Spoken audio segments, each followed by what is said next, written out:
So I get the privilege of helping my sister and brother-in-law find their first house. We were out looking today and ended up making an offer on a place, which is exciting. And as we were going through the contract, I asked my sister how much earnest money she would like to put into the contract. And she asked me, what is earnest money? What does that even mean? So wanted to come on here and fill you guys in on what earnest money is. So earnest money, you can kind of think about it like a security deposit if you're familiar with renting. So it's part of your down payment. Let's say that you're going to be putting down $10,000 or something, and your earnest money is $1,000. Okay, so if you're going to put up $1,000 earnest money, then you're only going to have to come in with $9,000 down in the end, if that makes sense. So basically what you're saying to the seller with the amount of earnest money that you put up in the beginning is, hey, I'm serious. Typically it's between 0.5% to 1% of the purchase price. And the higher you go, honestly, tells the seller how serious you are as a buyer.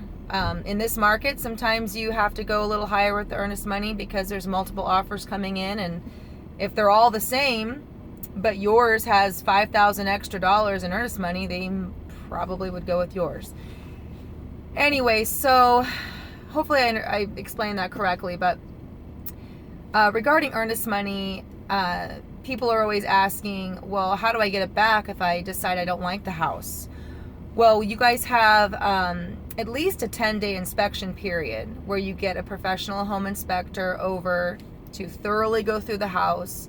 So you have 10 days to kind of kick around the idea of, do we really want this house? After looking at the inspection report, is it worth it? Maybe you ask the seller to repair a list of items. Maybe they agree, maybe they don't agree. So at the end of those 10 days, you have to decide, do I want this house or do I not? Whether or not the seller is going to help fix repairs or not. So if you decide that you want to move on and maybe go with a different property, you can cancel the contract at that point and get your earnest money back.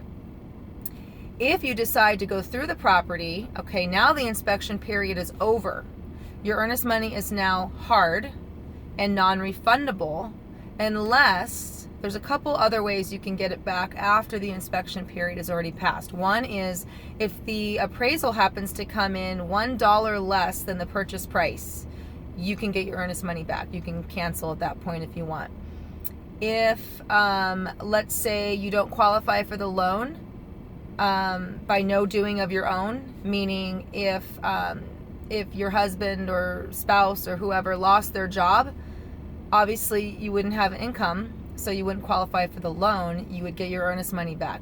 If you went out and bought a motorcycle or took out a loan on furniture or something and all of a sudden you don't qualify now, that's a problem. So it's just important to talk to your real estate agent about what earnest money is and how you can get it back and all that. I mean, I tried to explain the best I could, but sometimes it's kind of hard.